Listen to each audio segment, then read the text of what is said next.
Hey everyone, welcome to our Wednesday night Bible study as we continue the book of Esther. Thanks for joining us.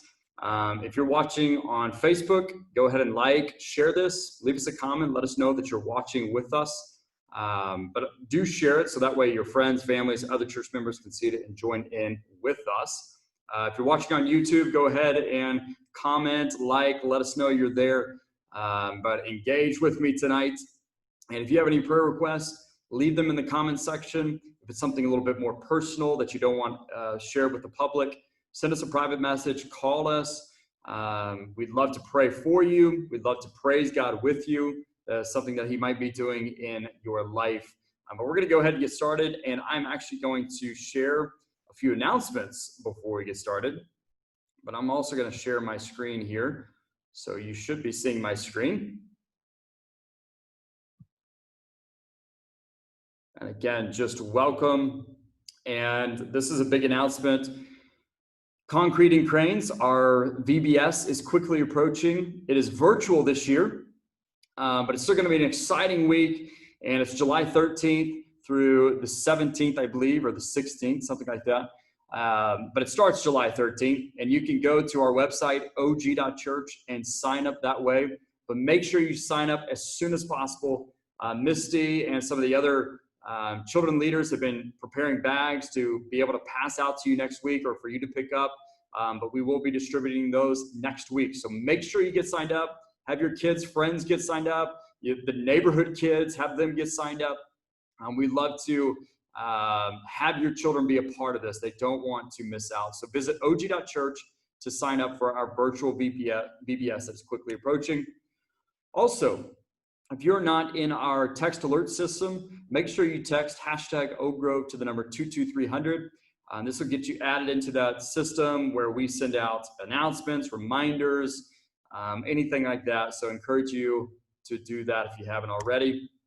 Also, you can give your tithes and offerings online at og.church/donate, or just go to og.church and you should see donate up in one of the tabs at the top.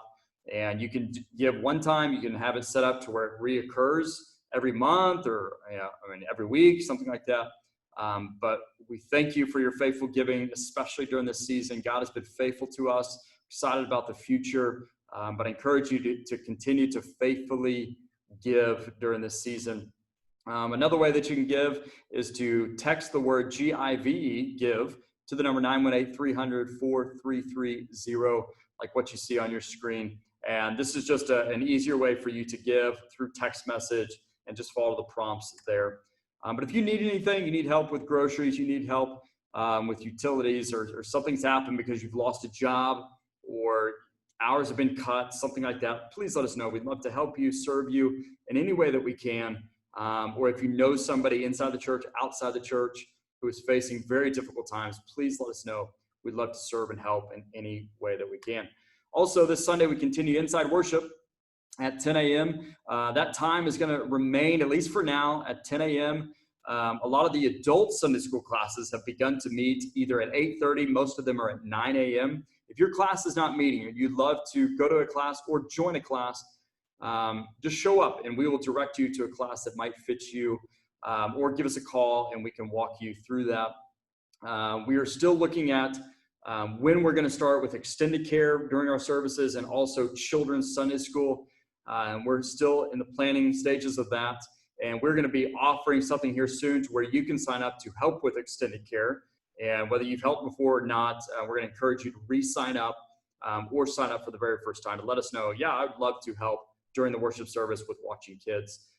So be on the lookout for that. But this Sunday, Inside Worship, Sundays at 10 a.m. If you're still uncomfortable about getting out, the service will be available live on Facebook and YouTube at 10 a.m. If you can't make that time, the service will stay up there, and you can see that even after that time. But let's go ahead and get started. The book of Esther, we really began last week just diving into this book. And tonight I want to start off by saying this. Scripture is very, very clear on this particular subject. And what is that subject? Well, any culture or institution or person that devalues another human being or degrades another human being, or doesn't uphold justice rightfully due another human being for whatever reason, whether it's because of skin color or nationality or ethnicity or gender or age, God does not have good words to say about those who devalue, degrade, or withhold justice rightfully due to other human beings.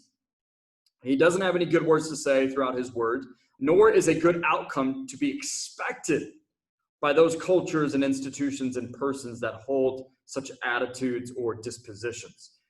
Just listen to a few of these verses that God shares on this. This comes in Proverbs 31, 8 and 9. He says, open your mouth for the voiceless. Those in your community, those in your culture that don't have a voice because of their status in the culture, open your mouth for them, for the rights of all who are destitute, everyone who is destitute. Open your mouth and judge righteously, not with biased dispositions, but judge righteously in perfection and in truth, and defend the rights of the poor and the needy. And listen to what he says in Psalm 68:5. He says, Father of the fatherless and protector of widows is God in his holy habitation. This is what God says a lot about, is protecting and defending the fatherless, those who don't have parents, orphans, in other words. Protector of widows, those females who are on the outskirts or who are unable to advance in society because of their situation. He says, listen, I'm a father to you. I'm a protector of you. And then again in Exodus 22:22, he says, you shall not mistreat any widow or any orphan, any fatherless child. He says in places like in the New Testament, he says, the religion that God desires or accepts as pure and faithless is to look after orphans and widows in their distress. He says you shouldn't wrong them, you shouldn't mistreat them. And he even says here in Psalm 146:9, he says, listen, the Lord watches over the sojourners. He upholds the widow and the fatherless, but the way of the wicked he brings to ruin. So what do these verses, and there's many more I could bring up, what do these verses reveal about the character and the nature of God and what he really cares about? Well, one, he's not saying, oh, yeah, you can mistreat your wives and your own kids. That's not what he's saying. It implies everyone, even those that people falsely see as lesser than them. He says they're not lesser than you. They're human beings, just as you're human beings. You're all created in my image. Yes, it's a shattered image because of sin, and it can only be made right in Jesus. Nevertheless, you are to treat people equally.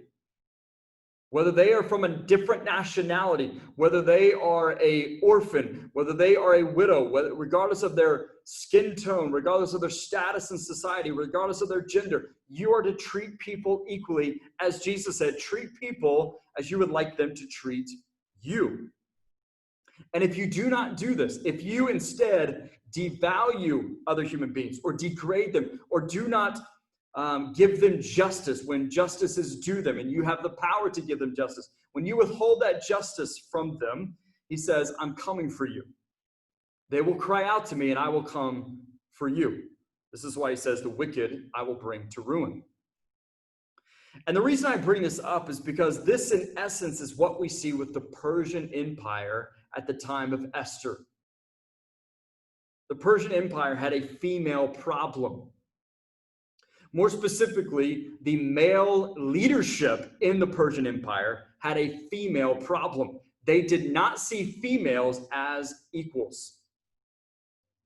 It's not just that, though. It's not just that they didn't see them as equals. They literally saw them as objects, which will come to light, especially in the end of chapter 1 and chapter 2. But it's much like these guys I heard on a plane one time. I was about 12, 13 years old. My family, we were flying, and we were close to landing at the airport, probably about 10, 15 minutes out. And it was about this time that I picked up on a conversation between these gentlemen that were kind of catty corner back one row from us, and I just began to eavesdrop on their conversation. These were businessmen, much older, probably 40s, 50s, and well-dressed. Probably, I don't know what kind of their business was, but probably successful or something just based off their conversation. But their conversation turned to women. And as a 12 or 13-year-old, I was absolutely shocked and horrified at their conversation because it became very, very apparent their perspective on females, and it wasn't good. They weren't talking about doing anything illegal or anything like that. They were just talking about the women they had been with, the women they knew, and the way they talked about them was in such a degrading, devaluing type sentiment. And they literally saw women as objects. And it was just evident. As a 12, 13-year-old, I could pick that up. They saw women as objects, to say the least. And it was disgusting. As a 12, 13-year-old boy, I found that disgusting and wicked because the sentiment underlying their words, here's these men all dressed up, thinking they look very nice to other people. The sentiment underlying their words was, we are superior. And your purpose, specifically in this situation, talking about females, your purpose is to serve us. It's to satisfy us. It's to salute us.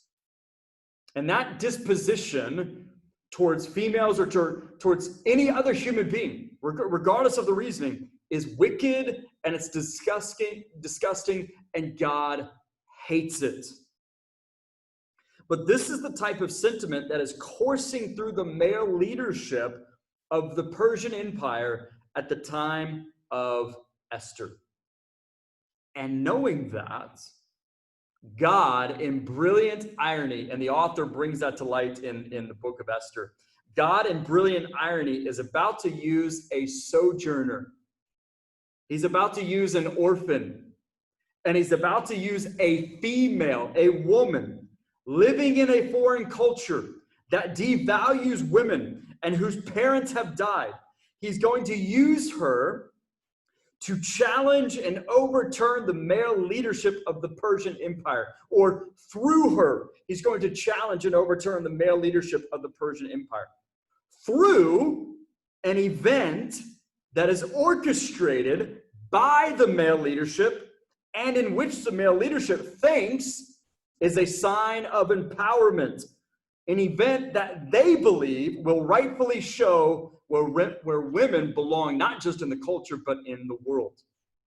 But God is going to cause it to backfire in their face, because God is going to turn the event upside down and use the event for his purpose through a woman who's a sojourner and who is an orphan.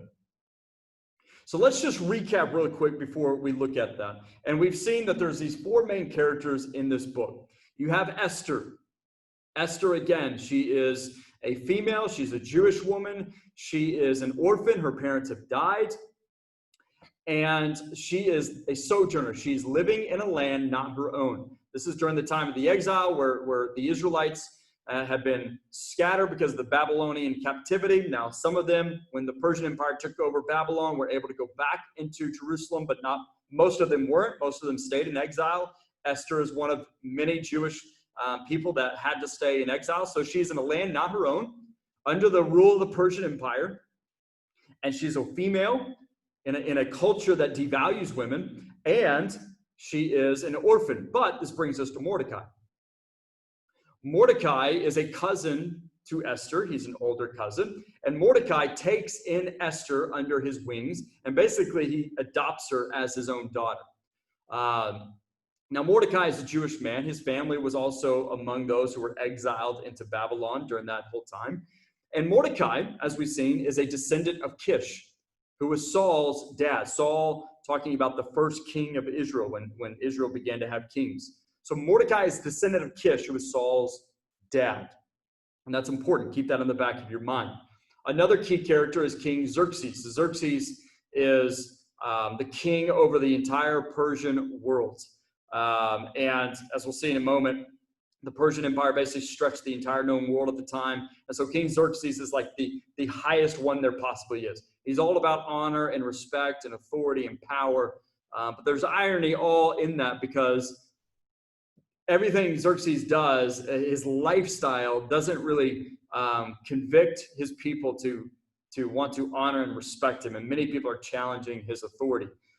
So that's King Xerxes. We'll look more at him again later. But you also have Haman. Now, Haman was a descendant of King Agag. He's an Agagite. Why is that important? Because this is the connection with Mordecai. Haman is a descendant of the Amalekites. The Amalekites were always a thorn in the side of Israel's flesh, going back to the wilderness, going back to Saul's day. In Saul's day, King Saul, God said to Saul, I want you to get rid of the Amalekites.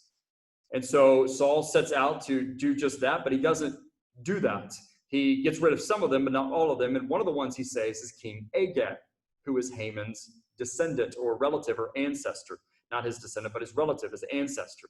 And so you have this connection now with Mordecai and Haman, where Haman's ancestor was supposed to be put to death by one of Mordecai's ancestors, but they didn't. And so you have this clash in the book of Esther. And in the book of Esther, in the Old Testament time, it's the last big attempt for the evil powers of the world to try to get rid of God's people. And it just so happens to come from a descendant of the Amalekites. And that's not coincidence. That is God's timing, and it's purposeful, and it's a huge theme in this book. So that's who Haman is, and we'll see Haman a little bit later in chapter 3. So those are our main characters. And last week we saw a little bit about King Xerxes in chapter 1, where he has this big celebration, this 180-day celebration, a 6-month period, where people would travel to Susa, which was the capital, one of the capitals at the time, and it's in modern-day Iran. But people would travel to Susa, and they would basically just celebrate Xerxes. And Xerxes wanted them to celebrate him and honor him and just his power and his wealth and his status and the Persian Empire and all this type of stuff. And so this went on for 180 days. It was all about the pomp and the glory of Xerxes. But then after that, he has a 7-day celebration specifically for those in the city of Susa. Now, at this point, at the end of the 6 months, it's almost like their reward for hosting all these travelers, these tourists who were coming into the city of Susa. And so it's kind of his big celebration for them to show them appreciation and honor. But at the end of that 7 days, on the 7th day, Xerxes sends for Queen Vashti. Now, Vashti was the queen at the time, and she was hosting her own celebration with the females. And he sends for Queen Vashti, and he kind of wants to bring her in to the whole party and show her off as an object, right? Just as this beautiful object, because that's how he sees women, just as these objects. And he kind of sees her as kind of the crown of his glory and honor. He wants to show her off, but Vashti refuses. And this sets off an anger, a boiling rage in Xerxes. But not only that, he's baffled. He's distraught. The queen just basically didn't listen to him, questioned his authority. And so he's distraught and confused on what to do. Not only is he angry, but it's clear in the text that this has never happened before. And so he goes to his 7 wise men, his council, and he asks them, what should we do? Like, what does the law permit me to do? And what should we do? The queen has just basically refused to obey and honor the king. So what should we do? And one of the council members, Memucan, that we read about in chapter 1, says, listen, this can't be allowed. Because if this is allowed to go on, like if we just tolerate what Vashti just did to the king, then women everywhere will despise their husbands. You see this fear in his words. And you also see the perspective of the male leadership in the king in Persia. In essence, what they're afraid of was a female uprising. For these females to feel empowered by Vashti's, just kind of her refusal to give in to Xerxes and all that type of stuff. And so that's what he was afraid of. That's what the council was afraid of. That's what Xerxes was afraid of. So this Memucan suggested that the king put into written law, which in that culture could not be overturned even by the king himself, that says women everywhere across the entire Persian Empire are to respect their husbands, and really men in general. No matter who the male is, no matter their status in the culture, they are to respect them. What they meant by that is no matter what your husband says, you do it, or else face the consequences. And this was not like, yeah, work together and yeah, maybe side with your husband in the end. No. This was like, the men see them as objects, and you women must listen to them no matter what. Don't challenge them, respect them. But not only that, the written law would also forever banish Queen Vashti from the presence of King Xerxes. So this is what happened. The king thinks this is a good idea. The rest of the council thinks this is a good idea. And what we see at the end of chapter 1 is they put this law into place, and Vashti is excommunicated. The law goes out. And it seems like all is going to be over. This is just how the story is going to end. But after all this, King Xerxes begins to think about Vashti and who's going to replace her. He needs a queen. He needs somebody to be right by his side as kind of his object, to kind of be right there next to him. So who is that going to be? Well, this is where we get to chapter 2. And we read that King Xerxes' personal assistants basically suggest a beauty pageant, right? In the likes of The Bachelor. Now, some of you have seen The Bachelor on TV. Some of you have seen previews for it, or you at least know the premise. Now, there's a Bachelorette also, but I'm just focusing on The Bachelor right now. And so the premise is this. A guy comes on, and all these women are basically brought to him, and he, in essence, dates them. And at the end of it, he chooses, okay, which woman do I want to marry? It's a TV show that basically represents King Xerxes and this beauty pageant that is put into place so many years ago in the book of Esther. And it is a type of show that sees these people almost as objects, right? Which object do I like the best? Because that's the one I'm going to choose. As if I'm going to a grocery store to pick out which milk that I want and all these type of things. And that's kind of the premise here. And that's kind of what you're seeing in Esther chapter 2, is you're seeing this soap opera unfold. You're seeing this reality TV show unfold, like The Bachelor, where these women are going to be brought to the king, and he will pick which one he likes the most based off looks and how they perform. Sorry to say this, how they perform in the bedroom. Seriously, this is what it's all about. Let's bring them here from all over the empire. You got a picture here of the Persian Empire at that time, the whole known world. Let's bring all these women from all over the world, the most beautiful ones. And the Xerxes, the king, can pick out which one he likes the best, which one performs the best, and that is how it will be decided who the next queen is. Again, the leadership, the male leadership in the Persian Empire viewed women as objects. So who would partake? Beautiful young virgins from around the empire. These young females that had never been with a male. And agents would be sent out all throughout the empire, as you see there on the screen. Agents would be sent out to basically scout women, to scout these young virgins and to bring them back to Susa for the king. And there, at Susa, they would undergo a 12-month beauty process. 12-month, an entire year. They would go through this beauty process, and then one would be called to Xerxes. And when she was called, she would get all dolled up, and then he would sleep with her. And then after that, she would go to this other building, this other place in waiting to see if King Xerxes would call her again. If he didn't call her again, she would never go see him again. Because if he wasn't impressed with her, he would not call her again. We see that in verse 14 of chapter 2. And so you have just these women just coming and going and sitting and waiting like objects, that King Xerxes will decide which one is which one do I want to be with forever as the queen. But it's at this time in chapter 2 that we are introduced to Mordecai and Esther, this Jewish man and this Jewish woman. And we're told who Mordecai is. He lives in Susa, and then Esther lives there too with him, and she's an orphan. So Mordecai has adopted her basically into the family, and he takes care of her. He gives her advice. He's kind of her guide and everything like that. But she's a sojourner. He's a sojourner. She's a female, and she is an orphan. And so Mordecai, though, we read later on in chapter 2 that he just so happens to have a position inside the king's court as he works at the gate. But Esther is chosen. She's young and she's beautiful. She's a virgin. And so she is chosen in this whole beauty pageant. She is picked out. Now, Mordecai tells her, don't tell anyone that you're Jewish. Don't tell anyone your true identity.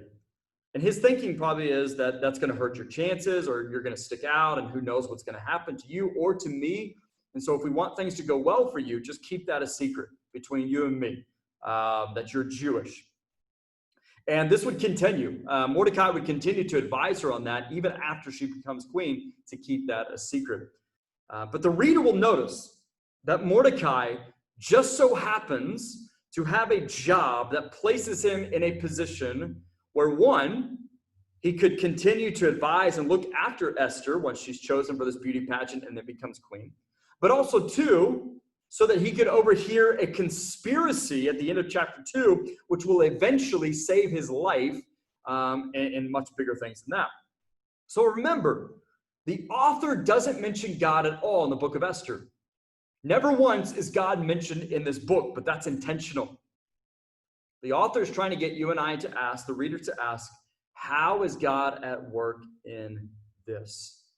And this is what we learn. Don't doubt where God has you. When looking at Mordecai, when looking at Esther and their position, we learn, don't doubt where God has you. Right now, in this moment, your place, your position, where you're at. Don't doubt where he has you, because God places you in certain places, at certain times, for certain reasons. Doesn't matter the time frame, doesn't matter your position, all that. He places you in certain places at certain times for certain reasons, even when it seems like he's not at work, even when it seems like he's not present. This is what he does. He places you in certain places at certain times for certain reasons, and you never know when or how God will work through you and your position to bring about his great will. This is what we learn with Mordecai and Esther. You never know when and how God will work through you and your position to bring about his great will. So never doubt where God has you. He has his reasons. All right? But that's not only true for Mordecai, it's also true for Esther. Now, Esther, most likely, after being chosen for this beauty pageant, saw her position in this beauty pageant as enslavement. And in most ways, it was. We learn in verse 8 of chapter 2 that she has no choice. It's a decree, it's a law. Esther has no choice in whether or not she is going to join this beauty pageant or not. She is chosen, and by law, she is forced to go. And she can't tell people who she really is, because that would jeopardize her very life. And she's kept in waiting for multiple years. So you remember that big 6-month celebration. At the beginning of that, we see that it happens in the 3rd year of Xerxes' reign. So he starts that big celebration in the 3rd year of his reign. Well, by the time we get to Esther being chosen to go and with the king Xerxes for the night, it's in his 7th year. So 4 years have passed. Now, we don't know exactly how long passes between Esther being chosen and then her actually going into the room with Xerxes and then pronounced queen. But we know at least a year passes, because there's that whole year of being, going through the beauty treatments and all that type of stuff. And most likely longer went on after that. And so she's held captive for multiple years. She can't tell people who she is, and she had no choice in going.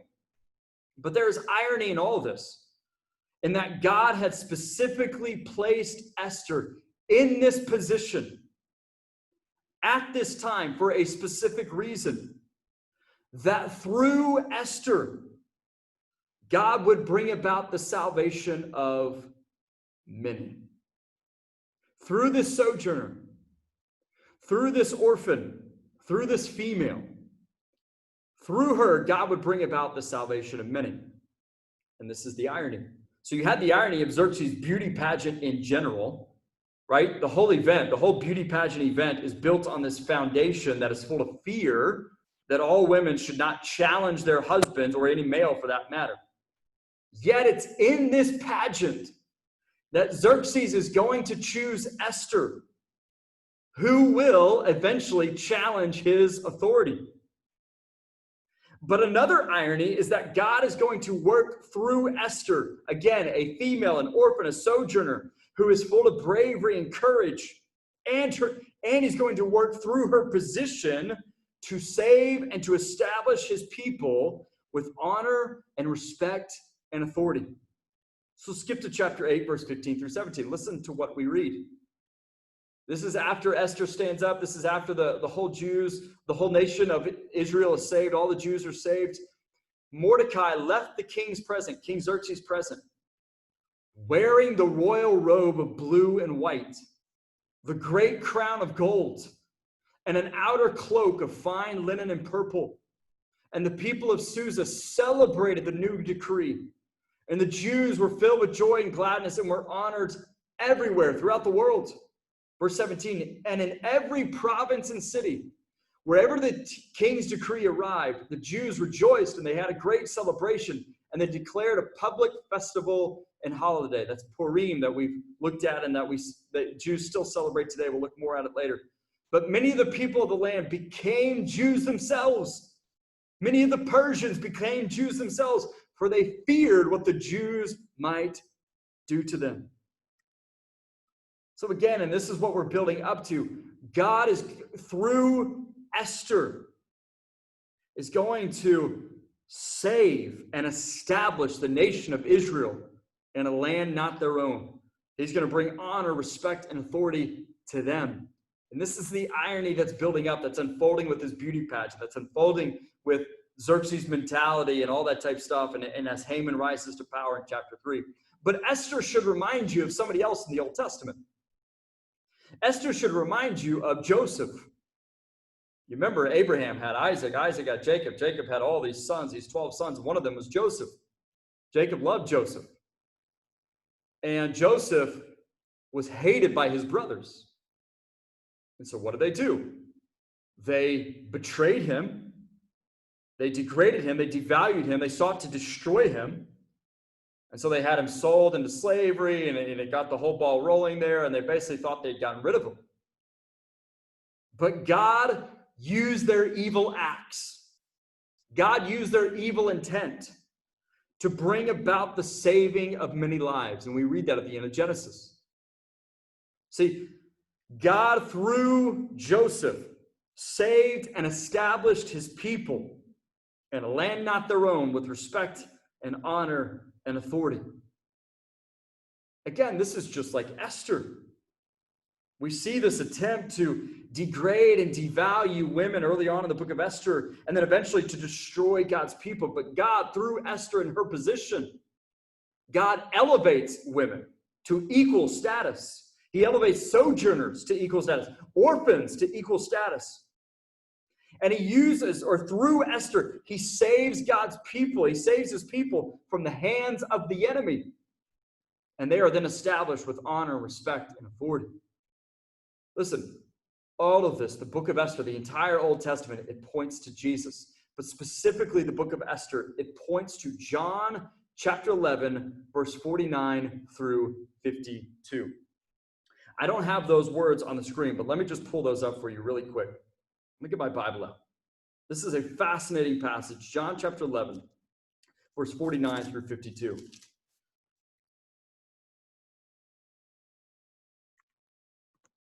And this is what we read. John writes this: Caiaphas, who was the high priest at the time, this is the time of Jesus, this is building up to his crucifixion, everything. Caiaphas, who was high priest at that time, said, "You don't know what you're talking about. You don't realize that it's better for you that one man should die for the people than for the whole nation to be destroyed." John says, Caiaphas did not say this on his own. As high priest at that time, he was led to prophesy that Jesus would die for the entire nation. And not only for that nation, but to bring together and to unite all the children of God that are scattered around the world. So again, going back to the book of Esther and how that ties into Jesus, right? Like the enemy meant evil for Esther. But God, through this one person, through this female, through this unlikely character, God brings about the salvation of many and the salvation of his whole people. It's the same thing with Jesus. The enemy meant evil for Jesus. He was going to rid him from the earth. But God took his act of evil and he flipped it on its head, just like with Joseph and just like with Esther. And through Jesus just as Caiaphas himself prophesied, through Jesus, God brought salvation to many, to all his people across the nations. And he established his people with honor and respect and authority in Christ. Again, the author of the book of Esther does not mention the Lord at all, yet it's clear that, like Joseph, the Lord is with Esther. And God is at work, and he's orchestrating a plan to bring about the salvation of his people through Esther, just like he did with Joseph, and ultimately just like he did with Jesus. So, as I summarize all that, as we look at all that, what does this have to do with us? How does this beauty pageant, how does God's irony on all this, how does his workings with Mordecai and Esther, how does that apply to us? Well, I think it implies a couple things, or applies in a couple different ways. We must see our positions as significant. What we learn through the book of Esther is we must see our positions as significant. Because God is strategic on where and when he places us. Let me say that again. God is strategic on where and when he places us, just like with Joseph, just like with Esther, and ultimately just like with Jesus. And God is looking for men and women who will faithfully love and serve him and who will live courageously for him, just like Esther. We're going to see one of the bravest, most courageous acts that Esther or that a person could ever do, and it's Esther willing to sacrifice her life for the many. Right? It's just like what Jesus did, right? He sacrificed his life for the many. Right? God is looking for men and women, his people, who will faithfully love and serve him and who will live courageously for him. And we must know that when we see the enemy at work, the enemy who attempts to rid the earth of God's people, we must know that what the enemy means for evil, God means for good. Which brings us to the second thing. God is always at work. God is always at work. This is what the author of Esther really wants to drive home, even though he doesn't mention God at all. He wants us to see that our position is significant because God is strategic on when and where he places us, but he also wants us to see that God is always at work. And his will always be done.